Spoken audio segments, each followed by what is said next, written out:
da bola.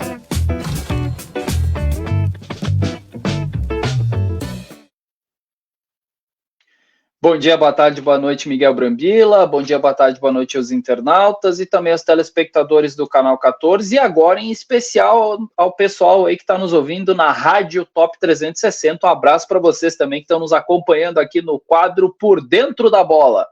Nós vamos falar um pouquinho da nossa dupla Caju, que não foi um final de semana legal para a dupla Caju. Os dois perderam, inclusive, pelo mesmo resultado, né? Juventude um pouquinho antes, que é onde nós vamos falar, e o Caxias, que encerrou o ano, encerrou a sua temporada de 2024 com mais uma derrota. O Caxias sendo o mais do mesmo lá em Maceió, no estádio Rei Pelé. Mas depois a gente vai falar um pouquinho sobre o Caxias. Agora nós vamos falar sobre o Esporte Clube Juventude, né? Teve muitas polêmicas, principalmente com relação à arbitragem do jogo, onde se fala que no segundo gol houve um erro, inclusive na falta que originou o pênalti a favor da equipe do Dragão. O Dragão que venceu o Internacional nesse mini gauchão aí da equipe do Atlético Goianiense, acabou vencendo, né, tanto o Internacional no domingo passado e venceu o Juventude na tarde deste sábado lá no Antônio Ascioli em Goiânia. Bom, então como é que foi a partida? O Juventude ele não jogou bem, tá? Ele foi prejudicado de novo pela arbitragem, isso é nítido. E sob o calor de 34 graus, meus amigos, 34 graus, a gente está aqui numa média de 6 graus nesse momento, lá 34 graus. Ele perdeu então para o Atlético Goianiense por 2-1. O Jean Hurtado e o Alejo Cruz fizeram os gols do time da casa, e o gol do Juventude foi do Diego Gonçalves. O jogo foi válido pela 24ª rodada do Brasileirão, disputado neste sábado, então, dia 24, no estádio Antônio Ascioli. Como é que foi a partida? Sob o calor de 34 graus, o primeiro tempo foi lento e com péssima arbitragem no Antônio Ascioli. O Juventude só teve uma chance, com o Danilo Boza cabeceando para a defesa do Ronaldo, goleiro da equipe do Atlético Goianiense. Após o escanteio cobrado da direita por Nenê, o Atlético exigiu 2 defesas de Gabriel, com Campbell e Luiz Fernando. O Hurtado chutou para fora, após erro na saída do Juventude. Logo aos 3 minutos do segundo tempo, a defesa do Juventude se atrapalhou. E em 2 tentativas, o Atlético abriu o placar com o Jean Hurtado e em chute que entrou no lado direito de Gabriel. O Atlético teve Bruno Tubarão expulso e o Juventude conseguiu empatar aos 46 minutos do segundo tempo. Jean Carlos cobrou o escanteio da direita e o Diego Gonçalves ganhou da defesa. O Jean Carlos, né, que é aquele jogador de maestria. O Juventude tem o Nenê, que joga muita bola, não precisa ser apresentado, mas o Jean Carlos também na bola parada, é um jogador que ele movimenta mais que o Nenê, mas o Nenê foi a 4ª partida como titular e vem crescendo também neste ano de 2024. Mas aos 53 minutos, o Zé Marcos saiu da área e dividiu com o adversário. O árbitro entendeu que houve falta e expulsou o zagueiro jaconeiro, o que a gente chama da lei da compensação, né? Como ele acabou expulsando o jogador da equipe do Atlético, ele foi lá e acabou expulsando também o Zé Marcos. O Zé Marcos que ultimamente está sendo expulso em diversos jogos. Ele joga um jogo e não joga 3. Tem que começar a também rever. É um bom jogador, é um dos principais zagueiros. Ele, o Danilo Boza, me parece que a zaga é a titular, mas o Zé Marcos está tendo esses problemas aí, principalmente na questão de suspensão. O Zé Marcos está perdendo muitos jogos e está prejudicando o Juventude por conta disso. O árbitro entendeu então que foi falta do jaconeiro e na cobrança o Jean Carlos dividiu com o atacante, ambos caíram e o árbitro deu pênalti. Então na cobrança, para vocês entenderem, uma cobrança viajada dentro da área, e aí o Jean Carlos, né, o Zé Marcos tinha sido expulso, o Jean Carlos tentou dividir, caiu junto com o atleta da equipe do Atlético Goianiense e o árbitro da partida, né, e o VAR, né, que tem o VAR agora, que é o árbitro de vídeo, acabou convertendo o pênalti para a equipe do Atlético Goianiense. E o Alejo Cruz bateu no meio do gol e deu a vitória para o time da casa. O Juventude ele vai voltar a campo na quinta-feira, dia 29, aí já é por outro campeonato, aí pelo campeonato da Copa do Brasil, né? O Juventude que está nas quartas de final, diante do Corinthians, pela rodada de ida, então, das quartas de final. O jogo será no Alfredo Jaconi, às 8 horas da noite. E pelo Brasileirão, o Juventude volta a jogar no domingo, dia 1º de setembro, diante do Internacional. Será o reencontro do Internacional com o Roger e o Roger com o Alfredo Jaconi. Porque o Juventude já enfrentou o Internacional do Roger no Beira-Rio e perdeu, né? O Juventude acabou perdendo aquela partida, mas agora no estádio Alfredo Jaconi será o primeiro encontro entre Roger Machado, torcida jaconeira, e o próprio Juventude, né? Miguel Brambila, quem nos acompanha, a Juventude acabou perdendo, né? Por 2-1, mas está na 11ª colocação, está numa boa colocação. Até deixa eu dar uma olhadinha aqui ao vivo, porque tem alguns jogos da Série A que aconteceram na tarde deste domingo e poderia mudar essa situação do Juventude, mas até então o Juventude era o 11º. Não, o Juventude segue como 12º, perdão. Agora é o 12º, o Internacional acabou vencendo, então o Internacional passou o Juventude. Olha só que interessante, hein? Depois eu vou falar rapidinho da tabela, Miguel Brambila, que nos acompanha. O Internacional, o Juventude e o Grêmio estão lado a lado, os times gaúchos estão muito próximos. Isso é um dado bem interessante. Outro dado interessante para fechar de Juventude, Miguel Brambila, é que o Juventude é campeão gaúcho sub-17. Os meninos aí, os garotos jaconeiros conquistaram o título gaúcho sub-17 na tarde deste sábado, após o empate em 0-0 no jogo de ida, disputado em Flores da Cunha, no estádio Homero de Saudatelli.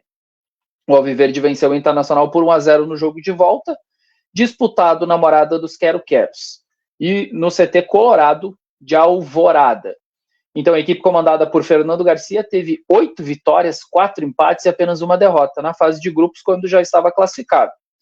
Foram 27 gols feitos e 6 sofridos. O treinador Fernando Garcia conquistou seu segundo título consecutivo com a base.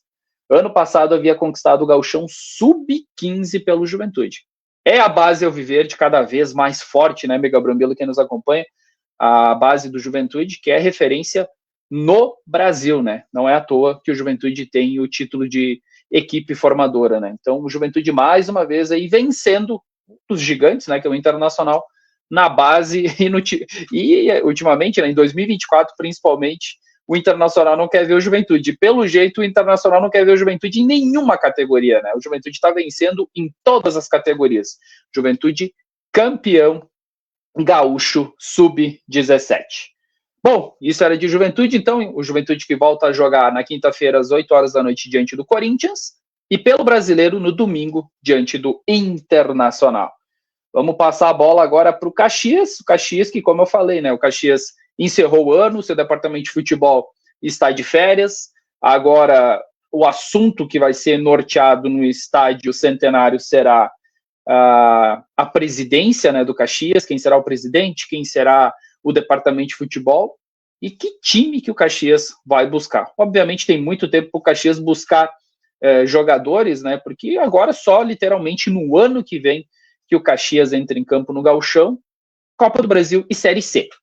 Tem aquela questão ali de um possível imbróglio jurídico, de uma denúncia, mas como eu falei na outra vez, não acredito que o Caxias seja punido por conta de tudo, que eu entendo que o Caxias está muito bem calçado juridicamente dentro daquilo que o Caxias buscou, pois existe um documento oficial chamado súmula, e se houve um erro, então quem tem que ser punido de fato é o árbitro e o delegado da partida, não o Caxias, que foi em busca de tudo de forma correta. Mas dentro de campo, o Caxias foi mais do mesmo, né? O Caxias acabou perdendo para a equipe do CSA em Alagoas. O Caxias produziu pouco e perdeu por 2-1 para o CSA, né? O jogo foi válido pela 19ª rodada, a última rodada do Campeonato Brasileiro da Série C, foi disputado na tarde deste sábado no estádio Rei Pelé, em Maceió.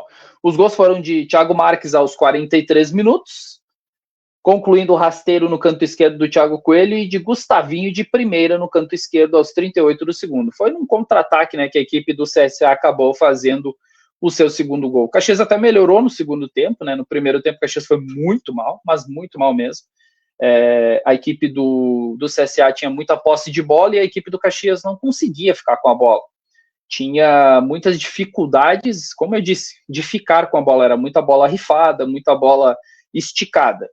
E a equipe do CSA me parecia ser uma equipe mais consciente. E aí, aos 43 minutos, o Thiago Marques, da entrada da área, acabou chutando no cantinho do goleiro Thiago Coelho. No segundo tempo, o Caxias melhorou bastante, teve muitas trocas, né? E com isso, o Caxias acabou se abrindo e em uma dessas aberturas, digamos assim, o CSA foi lá e fez o segundo gol, o gol do Gustavinho. E no finalzinho ainda, uma bela jogada, no cruzamento do Thomas Bastos, o Álvaro, né, que para mim não pode ser reserva, acabou entrando e fez o gol da equipe do Caxias, o único gol da equipe Grená. O Caxias que terminou na 15ª colocação com 21 pontos, né? E o primeiro rebaixado terminou com 19 pontos. Então o Caxias, infelizmente, nesse Campeonato Brasileiro de Série C, foi mais próximo de cair do que propriamente buscar uma classificação. Mas o Caxias está na Série C em 2025, é isso que importa. O Caxias teve muitas dificuldades dentro desse campeonato, tem muito que aprender. Entretanto, o Caxias conseguiu se recuperar. Dentro de casa, o Caxias foi muito forte, mas fora de casa, o Caxias inexistiu. Foram 30 pontos disputados e apenas 2 conquistados. É muito pouco, né, para quem buscava, pelo menos, chegar ali, pelo menos próximo, daqui a pouco, de uma classificação, dentro daquilo que a direção buscava e propriamente os jogadores. Mas o Caxias, é claro, como eu falei, em que pese, o Caxias é um time debutante nessa Série C. O Caxias nunca disputou a Série C como ela está atualmente. Então, é claro que isso tem que ser levado em conta, mas muitos erros, principalmente no departamento de futebol, o Caxias precisa rever e rever com urgência, na minha opinião, Miguel Brambila. Bom, o Caxias, então, termina o ano, né? Literalmente, nós estamos falando aqui no dia 25 de agosto. É muito tempo sem futebol, né, Miguel? Mas infelizmente, o que vai acontecer com o Caxias. O Caxias não vai disputar nem a Copa da Federação Gaúcha, que poderia movimentar o seu departamento de futebol. Mas como o Caxias já tem a Copa do Brasil, entendeu que não era necessário, é um custo a mais para o departamento de futebol. Então, o Caxias, 5 meses, aí, aproximadamente 4 meses e meio, 5, o Caxias não jogará futebol no Estádio Centenário. É muito tempo. E como a gente sempre brinca, né, do outro lado lá, vai ver o rival jogando até dezembro, né, porque o Juventude joga até dezembro na Série A do Campeonato Brasileiro. Mas é o ônus. Mas como eu disse, se o Caxias terminasse na Série C, tá tudo certo. O Caxias precisa agora rever toda essa situação interna, principalmente ali a sua direção executiva e o presidente. E ao longo dos outros programas a gente vai informando aí, Miguel Brambila, o que vai acontecer com a Ser Caxias. Falando então agora de dupla Grenal que foi bem. Dupla Grenal venceu. Parece que os dois times, né, os 4 times acabaram vamos dizer assim, vamos combinar tudo. A dupla Caju perdeu pelo mesmo resultado e a dupla Grenal venceu pelo mesmo resultado. Infelizmente a nossa dupla Caju acabou perdendo e a dupla Grenal venceu. O Grêmio venceu na tarde deste domingo lá no Heriberto Wilson, completamente lotado, com o gol do Monsalve, bom jogador esse Monsalve, aos 40 minutos do segundo tempo. A equipe do Grêmio venceu a equipe do Criciúma lá no estádio Heriberto Wilson, 1-0 para o Grêmio. E logo depois, às 7 horas da noite, aí no estádio Beira-Rio, dentro da sua casa, o Internacional venceu com um gol do Rafael Borré, aos 24 minutos do segundo tempo. Venceu a equipe do Cruzeiro, o Cruzeiro que eliminou o Boca Juniors na Copa Sul-Americana. E o Internacional agora só tem o brasileiro, então vai se focar um pouquinho mais. Não tem aquela história de preservar, não tem o que preservar. O Internacional só tem o Campeonato Brasileiro. Para fechar, então, Internacional é o 11º com 28 pontos, o Juventude é o 12º com 28 pontos e o Grêmio é o 13º com 27 pontos. Bem interessante essa situação, né, Miguel Brambila? Os 3 gaúchos muito próximos. Bom, eu vou encerrando a minha participação aqui no quadro Por Dentro da Bola e a gente se vê numa próxima edição. Um abraço para você, Miguel Brambila, bom programa e até mais! Por Dentro da Bola.